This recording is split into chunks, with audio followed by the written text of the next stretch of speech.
12. Bersukacitalah dalam pengharapan, sabarlah dalam kesesakan, dan bertekunlah dalam doa. Roma pasal 12 ayat 12. Bersukacitalah dalam pengharapan, bersyukur dalam kesesakan, dan tekunlah dalam doa. Halo, selamat pagi adik-adik di rumah. Pagi. Selamat pagi Kak Retno. Pagi Kak Indira.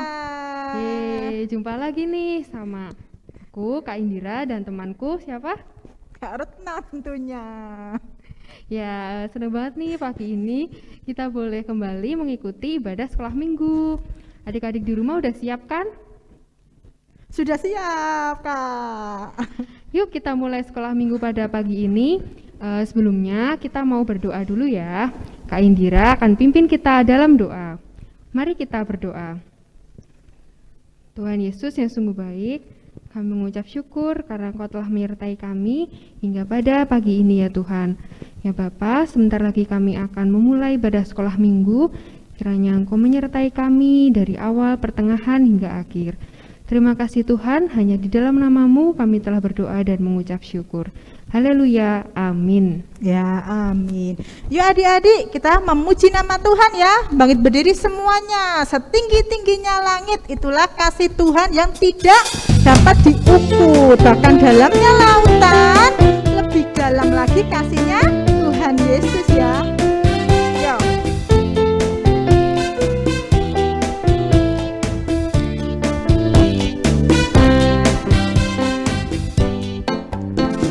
Setinggi-tingginya langit, lebih tinggi kasih Yesusku. Sedalam-dalam lautan, lebih dalam kasih Yesusku. Seindah-indah pelangi, lebih indah kasih Yesusku. Kasih Yesus, oh kasih Yesus, mengalahkan segalanya. Kasih Yesus, oh kasih Yesus, mengalahkan segalanya. Setinggi-tingginya langit, setinggi-tingginya langit, lebih tinggi kasih Yesusku. Sedalam-dalam lautan, lebih dalam kasih Yesusku. Seindah-indah pelangi, lebih indah kasih Yesusku. Kasih Yesus, oh kasih Yesus, mengalahkan segalanya.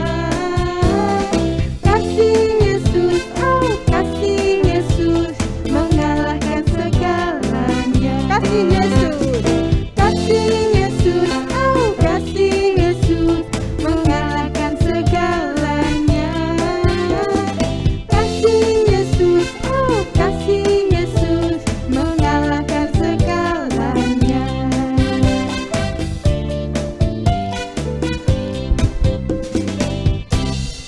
Ya, puji Tuhan, itulah kasih Tuhan Yesus ya. Tidak ada yang dapat mengalahkan besarnya kasih Tuhan kita. Ya adik-adik, kita tahu kan kalau Tuhan Yesus itu sangat mengasihi kita. Nah, oleh karena itu kita harus belajar untuk mengasihi teman-teman kita, mengasihi kakak, mengasihi adik, dan mengasihi semua orang yang kita kenal. Iya, Kak. Yuk adik-adik, kita mau menyanyikan sebuah pujian, Kasih Pasti Lemah Lembut.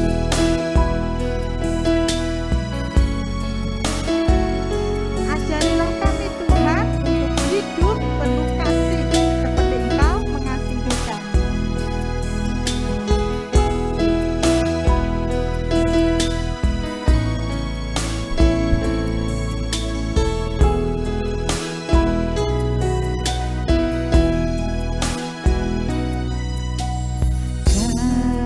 Kasih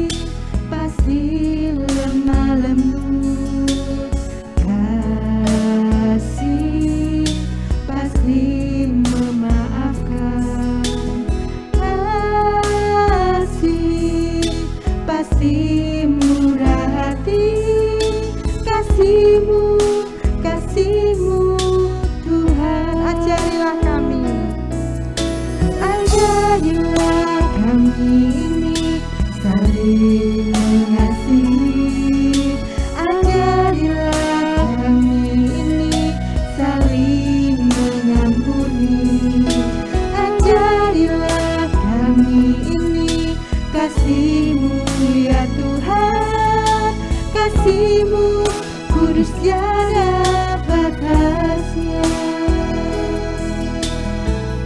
Kasih pasti lemah lembut, kasih pasti lemah lembut, kasih pasti memaafkan, kasih pasti murah hati, kasih-Mu, kasih-Mu Tuhan.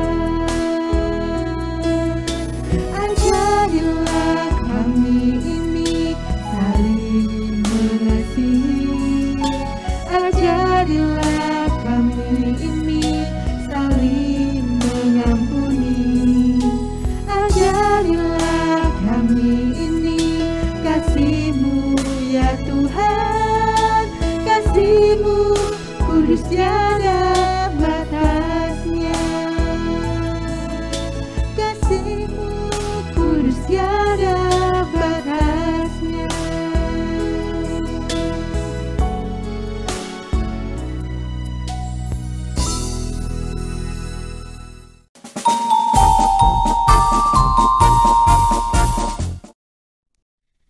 Ya, selamat pagi adik-adik. Sudah siap untuk kita mendengar cerita firman Tuhan hari ini? Ya, siapkan dulu ya Alkitabnya. Hari ini kita mau belajar bersama-sama kembali kebenaran firman Tuhan. Oke, sebelumnya kita mau berdoa dulu. Lipat tangan, tutup mata, kita berdoa. Bapa kami yang ada di surga, sungguh kami mengucap syukur atas kasih dan kebaikan Tuhan di dalam kehidupan kami saat ini Tuhan. Saya sudah siap Tuhan untuk mendengar, untuk belajar kebenaran firman Tuhan. Kiranya kami menjadi anak-anak Tuhan yang senantiasa rindu untuk belajar dan menjadi anak Tuhan yang taat akan firman Tuhan. Terima kasih Tuhan Yesus. Di dalam nama Tuhan Yesus kami berdoa dan mengucap syukur. Haleluya. Amin. Nah adik-adik, kita buka dulu Alkitabnya ya. Kita buka dalam Rut pasal 1. Ayo, kalau Rut itu kita perjanjian apa ya? Iya, kita perjanjian lama. Setelah kita hakim-hakim ya. Sudah ketemu semua?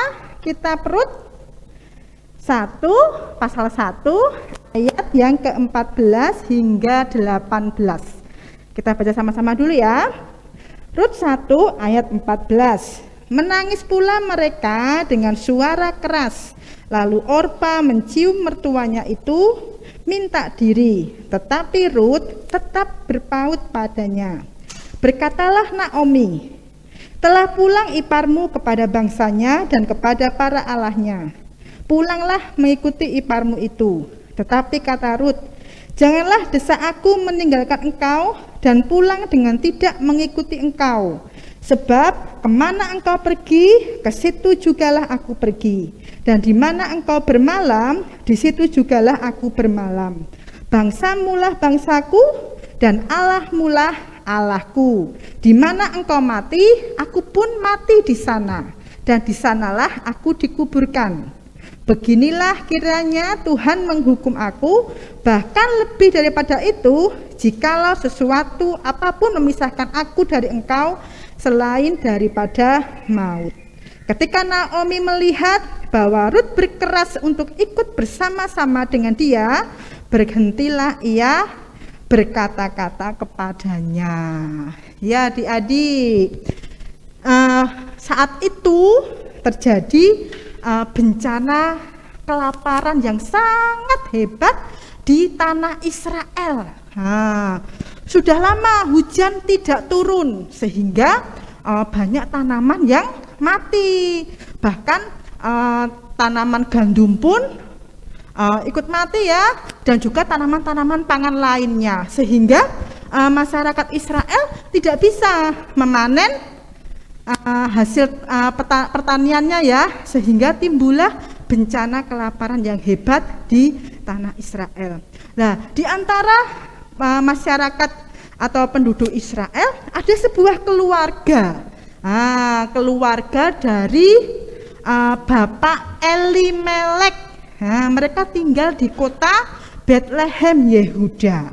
Nah, pada waktu bencana kelaparan ini terjadi, Bapak Elimelek ini membawa seluruh keluarganya untuk pergi ke tanah Moab. Siapa yang dibawa? Ada istrinya, yaitu Ibu Naomi, dan 2 orang anaknya, yaitu Mahlon dan Kilion. Jadi Bapak Elimelek ini beserta dengan Ibu Naomi dan kedua anaknya, mereka pergi ke negeri Moab ya, dan menetap di sana. Dan tidak lama beberapa kemudian Bapak Elimelek ini meninggal, adik-adik. Sehingga Ibu Naomi tinggal dengan 2 orang anaknya. Dan setelah mereka dewasa, anaknya yaitu Mahlon dan Kilion akhirnya menikah dengan gadis yang berasal dari negeri Moab tadi ya. Kita tahu bahwa kalau bangsa Moab itu bangsa yang tidak mengenal Allah. Mereka tidak menyembah Allah. Yang mereka sembah itu siapa ya? Yang mereka sembah adalah dewa-dewa, patung-patung berhala. Nah, jadi mereka bukan bangsa yang menyembah Allah ya. Nah, Mahlon dan Kilion ini menikah dengan gadis Moab yang pertama itu bernama Orpa, dan yang kedua adalah Rut. Karena Orpa dan Rut ini berasal dari negeri yang tidak mengenal Allah, tidak menyembah Allah, mereka pun menjadi orang yang menyembah berhala. Tetapi ketika mereka sudah menikah dengan Mahlon dan Kilion, mereka mengikuti ajaran dari keluarga Naomi ini ya. Karena Ibu Naomi ini meskipun dia itu jauh dari negerinya, yaitu bangsa Israel, dan tinggal di Moab, tetapi Ibu Naomi ini tetap tidak melupakan Allah. Jadi Ibu Naomi ini tetap setia kepada Allah, tetap menyembah Allah, tetap berdoa kepada Allah. Sehingga kedua mantunya yaitu Rut dan Orpa, mereka dapat mengenal Allah oleh karena Ibu Naomi yang mengajarkan untuk mengenal Allah yang benar ya adik-adik ya. Selama 10 tahun Rut, Orpa, Mahlon, Kilion, dan Ibu Naomi ini tinggal bersama. Nah, Rut, Orpa ini sangat mengasihi Ibu Naomi ya. Jadi mereka pastinya sering sekali ya membantu pekerjaan juga di rumah. Seperti apa? Seperti membantu Ibu Naomi memasak, seperti apa lagi ya? Mungkin mencuci piring juga, membersihkan rumah, terus membantu mungkin membantu bekerja yang lainnya gitu ya. Jadi Rut dan Orpa ini menjadi mantu yang sangat mengasihi Ibu Naomi sebagai mertuanya ya. Jadi mereka hidup saling mengasihi, hidup rukun ya. Senang ya kalau kita memiliki keluarga yang saling mengasihi, yang rukun gitu ya adik-adik ya. Ya. Terus tak lama kemudian si Mahlon dan Kilion ini, kedua anak dari Ibu Naomi, meninggal dunia. Sehingga Ibu Naomi tinggal sebatang kara ya, hidup bersama hanya dengan kedua mantunya tadi, yaitu Rut dan Orpa. Lalu dia mendengar bahwa tanah Israel bencana kelaparannya sudah hilang. Jadi tidak ada lagi bencana kelaparan di tanah Israel. Jadi Ibu Naomi ini berniat adik-adik untuk kembali ke Bethlehem, ke Yehuda, ke tanah Israel. Jadi lalu dia bilang kepada mantunya, Rut, Orpa, aku mau pulang ke negeriku. Terus mereka menjawab ya, oh iya ibu, kami akan ikut denganmu gitu ya. Nah lalu mereka berkemas-kemas dan mulai perjalanan kembali ke tanah Israel, ke kota Bethlehem. Nah di dalam perjalanan itu Ibu Naomi bilang kepada kedua mantunya, yaitu Rut dan Naomi, Rut dan Orpa maksudnya, bilang kalau bahwa mungkin di sana nanti di tanah Israel atau di kota Bethlehem itu nanti mungkin mereka itu hidupnya akan menderita karena mereka harus memulai lagi kehidupan baru kan, apalagi tanpa laki-laki yang akan mencari nafkah buat mereka. Mereka harus berusaha, harus bekerja sendiri, menghidupi mereka sendiri. Ketika Ibu Naomi ini mengatakan, oh ini loh nanti kalau kita pergi ke tanah Israel, kembali ke kota Bethlehem, mungkin kita akan menderita, tidak sebahagia atau tidak seperti kita hidup di sini. Jadi sebaiknya kalian pulang saja ke keluarga kalian, pulang saja ke Moab, kembalilah kepada orang tua kalian, biarlah aku sendiri yang kembali ke Bethlehem, begitu kata Rut ya adik-adik ya. Nah, awalnya Rut dan Orpa mereka tetap tidak mau. Tidak ibu, aku mau ikut bersama ibu, aku akan hidup dan merawat ibu sampai tua nanti gitu ya. Tetapi ketika dipaparkan, dijelaskan tadi tentang bagaimana kedepannya kehidupan mereka, si Orpa menjadi ragu-ragu ya. Orpa ini mengasihi Naomi, tetapi ketika dia melihat oh mungkin kehidupan di Israel akan sulit, jadi Orpa ini memilih untuk kembali ke Moab, kembali ke keluarganya. Tetapi bagaimana dengan mantu yang satu yaitu Rut? Nah, seperti yang di firman Tuhan katakan, Rut tetap berpaut kepada Naomi. Rut mengasihi Naomi sehingga dia rela berkorban untuk Naomi dengan merawat Naomi hingga saatnya nanti, bahkan di negeri yang entah bagaimana kehidupannya nanti ya, tetapi Rut tetap mau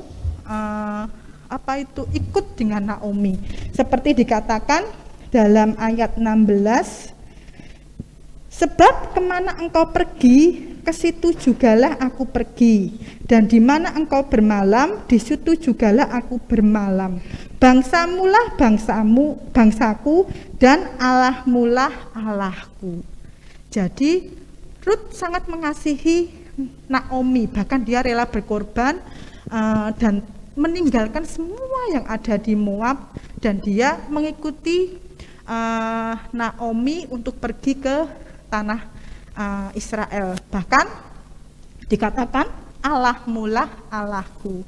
Jadi Rut mengenal Allah, menyembah Allah oleh karena kesaksian dari Naomi tadi ya. Iya. Jadi itulah kasih yang diberikan Rut kepada Naomi. Seperti Tuhan Yesus ya, adik-adik, Tuhan Yesus sangat mengasihi kita manusia sehingga dia rela berkorban, memberikan hidupnya, meninggalkan surga untuk datang ke dunia untuk menebus kita anak-anaknya. Nah, biarlah kita meniru ya seperti apa yang dilakukan oleh Rut dan juga meneladani Tuhan Yesus yang memberikan kasih dengan tulus, kasih dengan rela berkorban, dengan mau memberikan yang terbaik untuk orang yang kita kasihi ya, kepada teman, kepada mama papa, terlebih kepada Tuhan Yesus. Itu ya adik-adik ya. Jadi itu yang kita teladani dari Rut.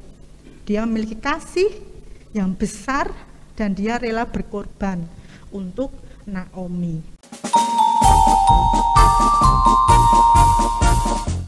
Ayat hafalan. Nah, untuk ayat hafalannya kita buka ya dalam 1 Korintus 13 ayat 2b. Yuk kita buka ya, 1 Korintus 13 ayat 2b. Ya, 1 Korintus 13 ayat 2b, tetapi jika aku tidak mempunyai kasih, aku sama sekali tidak berguna. Sekali lagi ya, tetapi jika aku tidak mempunyai kasih, aku sama sekali tidak berguna. Jadi biarlah kita menjadi anak-anak Tuhan yang penuh kasih, mengasihi Tuhan dengan sepenuh hati, mengasihi mama papa, mengasihi teman, mengasihi saudara, bahkan mengasihi orang yang memusuhi kita, ya, sehingga hidup kita dipenuhi dengan kasih ya, kasih Allah melimpah dalam kita. Oke adik-adik, cerita kita hari ini cukup sekian. Ya, kita mau berdoa ya. Tuhan Yesus yang baik, terima kasih untuk firman-Mu hari ini. Tolong saya dan ajari saya untuk menjadi anak Tuhan yang mengasihi seperti Engkau Tuhan telah memberikan kasih-Mu yang besar untuk saya dan teman-teman semua. Saya mau hidup mengasihi Tuhan dengan mentaati firman Tuhan, dengan mengasihi orang tua dan mengasihi semua yang ada, orang-orang di sekeliling saya. Terima kasih ya Tuhan Yesus. Di dalam nama Tuhan Yesus saya berdoa dan mengucap syukur. Haleluya. Amin.